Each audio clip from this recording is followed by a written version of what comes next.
Baik, selamat pagi semua.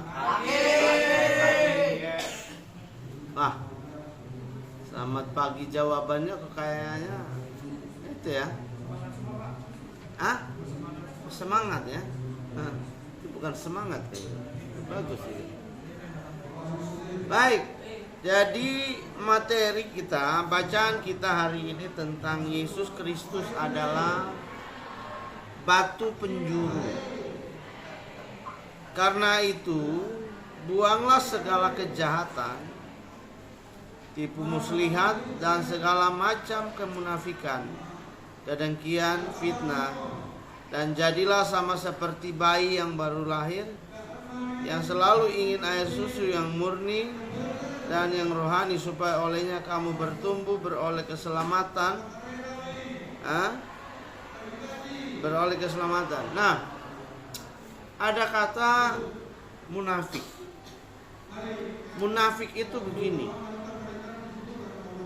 Munafik adalah orang-orang yang berperilaku baik di depan kamu, tetapi di belakang kita, di belakang kamu, di belakang saya, mereka seperti singa yang mengaum-ngaum. Mereka merusak nama kita. Dan orang seperti ini jangan berteman sama mereka. Munafik itu sama kayak bermuka dua. Di depan baik, di belakang gak baik.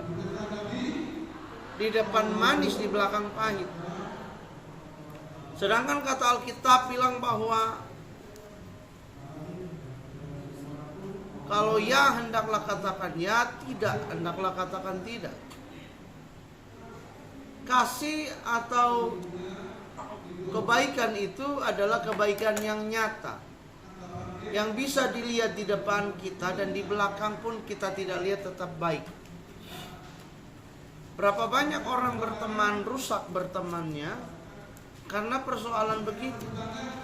Di depan dia muna, di belakang dia gilanya luar biasa. Di depan orang tua pura-pura baik. Selamat pagi mas, selamat pagi. Di belakang ketika orang tua tidak tahu, ternyata nakalnya luar biasa. Di depan sekolah, di depan guru, di depan orang-orang yang baik, dia berlaku sebegitu manisnya, tetapi di belakang itu perilakunya ini namanya munafik. Nah, ini salah satu bentuk kejahatan yang sering terjadi. Orang suka menggunakan dua wajah. Wajah manis dan pahit, wajah baik dan buruk. Nah, tetapi kalau orang yang benar dan baik, dia menggunakan satu wajah saja, yaitu wajah Kristus dalam diri. Dimanapun dia berada tetap sama. Dia tetap baik, dia tetap jaga kata-katanya, dia tetap jaga sikapnya, dia tetap jaga kehormatan.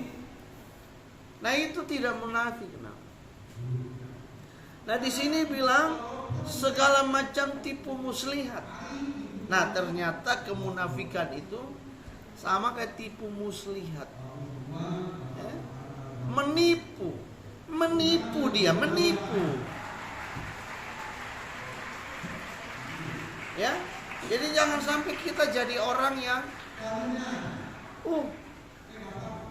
tapi baik-baik ini di belakang pemain.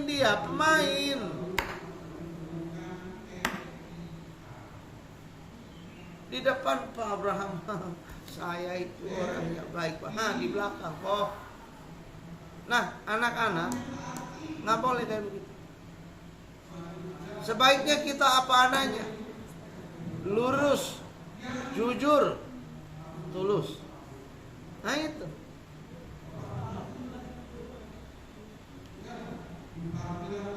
Dia berteman tapi ternyata dia bukan teman yang baik. Hati-hati sama orang ini. Nggak usah lagi berteman sama dia. Kenapa? Tidak ada faedahnya. Di depan kamu dia baik-baik karena ada maunya. Di belakang dia nusuk Karena dia punya keinginan di tempat yang berbeda. Nah, pada Yesus Kristus Tuhan, ketika kita percaya kepadanya, kita harus jujur mengakui dia dimanapun kita berada. Jangan di depan orang-orang tertentu kita bilang, oh Yesus adalah Tuhan dan Juru Selamatku. Tetapi ketika dalam keadaan tertentu kamu malu mengakui Yesus. Ada banyak orang yang malu mengakui Yesus sebagai Tuhan dan Juru Selamat. Begitu. Di depan siapapun kita harus bangga bahwa Yesus Tuhan dan Juru Selamat kita. Amin. Supaya apa? Jangan nanti Tuhan menyangkal kamu di hadapan Bapa yang di sorga. Waktu semua kembali ke dalam kerajaan Allah, Indra bilang begini sama Tuhannya, Tuhan Yesus, aku mengasihi. Oh, Yesus Tuhan. Yesus bilang, lu siapa? Lu kan suka nyangkal gue. Gimana lu bisa bilang gue Tuhan? Munafik lo ini. Makanya orang yang menyebut Tuhan belum tentu masuk surga. Karena dibutuhkan sebuah kejujuran yang lahir dari hati. Dan itu bukan tipu muslihat. Ada anak-anak yang gitu. Tapi Pak Abraham percaya, anak-anak Roh Kris 28 the best. Amin. Ini seperti Gias ini. Bagus ya. Gilbert.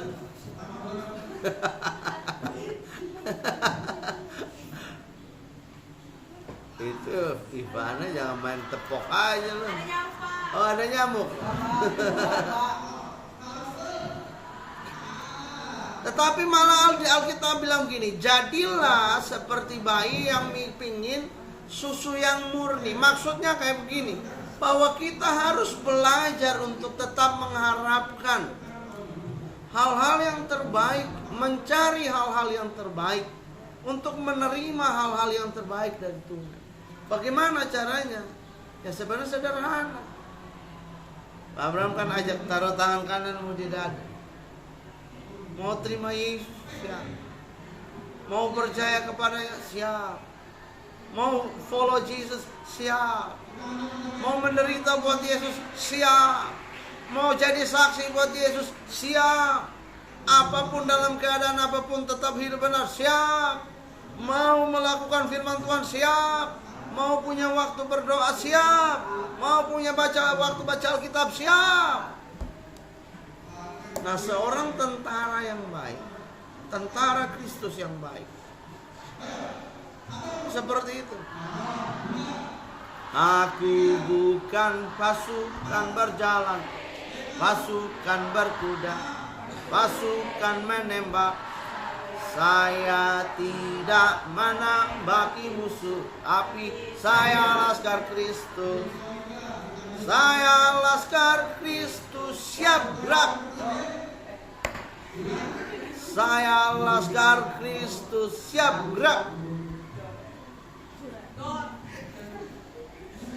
Jadi laskar Kristus. Laskar itu siap apapun kondisinya.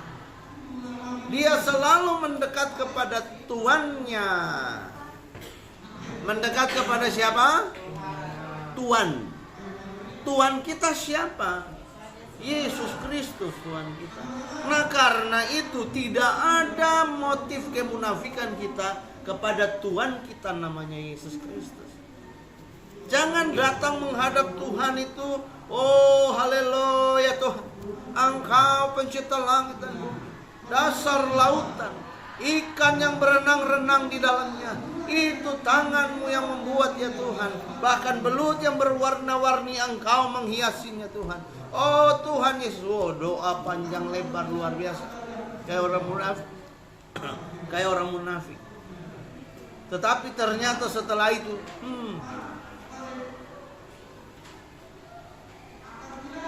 jadi kita harus bisa memelihara diri kita. Memelihara, membawa jiwa kita mendekat kepada Tuhan. Amin. Membawa jiwa kita. Gimana sih Pak Abraham jauh bawa jiwa kita kepada Tuhan? Buka hatimu kepada Tuhan. Berikan waktu untuk kamu bisa berdoa, Mikaela. Jangan tatapan maju tatapan ke depan, mata melotot, pikiran kosong. Ditanya tidak tahu.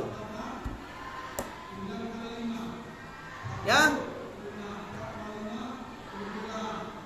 Kelihatannya memperhatikan, tetapi ditanya, apa Bapak bilang apa? Lanjut. Air susu yang murni dan yang rohani. Begitu. Nah, banyak orang kita ini suka yang bukan rohani, tapi yang jasmani. Yang jasmani itu contohnya apa? Makan enak, tidur enak, jalan enak, ngegeng enak, semua yang sifatnya enak buat tubuh kita. Enak. Tetapi ketika berdoa gerasak, gerusuk aja. Hei, tundukkan kepalamu, pikiranmu fokus kepada Tuhan, hatimu buka untuk Tuhan, rendahkan hatimu kepada Tuhan, lalu berdoa.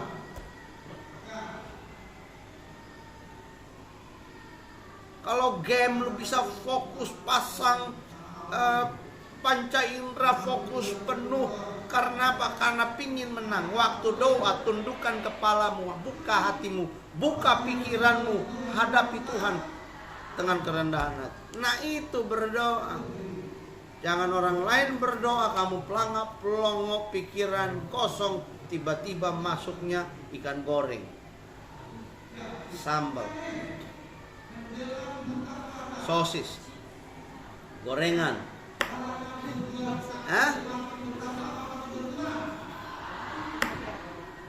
Jangan. Tiba-tiba muncul pacarnya yang ganteng.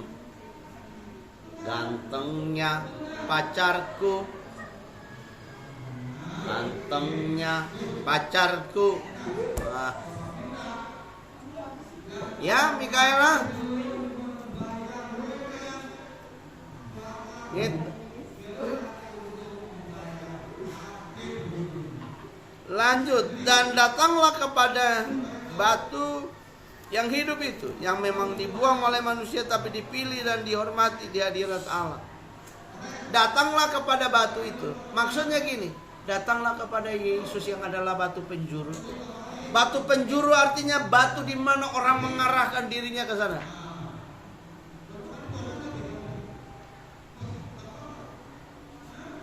Pak Abraham, kok kelihatannya kok kayak kita itu urusannya sama Tuhan melulu, Pak Abraham? Kenapa sih, Pak Abraham? Dengar sini. Urusan manusia itu cuma ada dua. Satu yang sifatnya fisik dan satu yang sifatnya spirit. Spiritual atau rohani. Cuma dua tuh. Kalau sifatnya fisik, makan, minum, belajar, tidur, bangun, mengejar cita-cita, jadi berhasil, punya istri, suami, punya anak, lanjutkan keturunan. Tetapi satu lagi bagian dari hidup manusia yang sifatnya spiritual. Itu artinya gini, jiwamu harus pasti siapa Tuhanmu, di mana kamu meletakkan jiwamu, di mana kamu harus hidup benar. Ini dua ini nggak bisa lepas dari namanya manusia. Karena begini, tubuh ini dia bisa hidup karena ada jiwa yang kamu nggak bisa pegang. Pernah bisa lihat pegang jiwa? Nggak bisa. Aku mau pegang jiwanya Nadia, nggak bisa. Kenapa? Yang bisa dipegang cuma fisik. Di dalam itu ada jiwanya. Nah, jiwa ini tidak kelihatan, tapi dia bisa kita pahami. Kita tahu dia ada, dia hidup. Nah, jiwa ini hubungannya sama Tuhan. Makanya kita manusia itu punya dua agenda besar dalam hidup sebagai manusia. Agenda jasmani dan agenda spiritual. Agenda rohani maksudnya. Agenda rohani itu gimana caranya? Jiwamu harus terhubung sama Tuhan. Rohanimu harus terhubung sama Tuhan. Ada sebuah hubungan yang baik, yang mesra, yang manis antara manusia itu dengan Allahnya, dengan penciptanya. Kalau tidak ada, mau kemana kau? Nah, yang jadi anehnya kan kayak gini. Di dalam spiritual, di dalam rohani itu ada dua pilihan.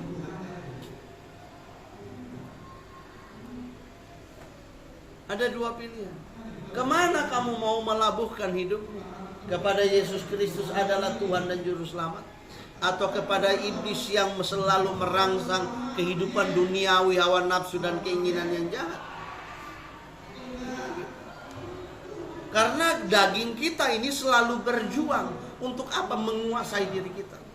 Tetapi Tuhan juga berjuang lewat apa? Lewat firman-Nya untuk memimpin hidup kita. Jadi pada diri kita ini ada hal yang kita harus taklukkan. Jiwa kita, kemana kita? Harus berpaut. Pak Abraham, saya masih anak SMP loh Pak Abraham. Bagaimana nih Pak Abraham? Nggak peduli. Lu mau anak bayi? Hah? Mau anak kecil? Sama anak balita, batita, bawah 3 tahun atau balita bawah 5 tahun? Mau anak-anak, mau remaja, mau pemuda, orang tua, mau nenek-nenek dan kakek-kakek, nggak peduli. Jadi gimana dong Pak Abraham? Iya harus. Oh, berarti GS tetap harus sungguh-sungguh harus. Nggak ada pilihan. Kecuali kita ada pilihan lain. Ini bukan masalah gender. Gender Tuhan kasih berapa? Ada berapa gender? 2. Cuman 2, laki-laki dan perempuan. Jangan sampai ya. Hati-hati. Sampai sini paham? Kita tidak boleh munafik. Kita tidak boleh membangun kejahatan yang dimana kita menghadap Tuhan dengan baik, tetapi kita juga melakukan hal yang tidak benar. Kita bicara di depan orang lain baik-baik, tetapi ternyata di belakang kita rusak nama orang itu. Contoh nih. For example, jangan Pak Abraham bilang contoh berarti kamu pikir benar. Enggak benar. Contoh ini untuk cuman jadi pengingat. Ini ada geng, si A, si B, si C, si D. Bertemanlah mereka. Datang ke A, mereka makan di rumah si A. Datang ke B, mereka makan di rumah si B. Kadang-kadang mereka tidur sama-sama di C. Semua mereka buat sama-sama. Tetapi ada satu di antara mereka ini agak munafik orangnya. Suka perilaku kalau di depan, ngomong baik. Tapi di belakang, ngungkit-ngungkit. Gua tuh yang ngasih tuh. Dia mah mana punya. Lihat aja tuh. Gak mungkin, gue yang ngasih. Kalau gue yang gak ngasih, gak bakalan ya. Dengar sih. Kalau kamu buat baik, buatlah untuk Tuhan. Jangan untuk manusia. Jadi kalau contoh gini, si A buat baik buat si B, ingatlah bahwa Tuhan di sorga melihat perbuatan baikmu. Jangan nuntut kepada orang si B untuk balas kepada kamu. Kenapa? Kalau dia tidak bisa membalas, itu upahmu dalam kerajaan Allah. Jadi kalau buat apa-apa itu jangan berharap balas, tetapi berbuatlah karena Tuhan. Karena kamu ingin melakukan yang baik itu karena Tuhan. Jangan buat A, B, C, D, E, kemudian berharap nanti saya akan dibalas. Nah, paham sampai sini? Nah, sampai situ dulu. Tuhan Yesus memberkati.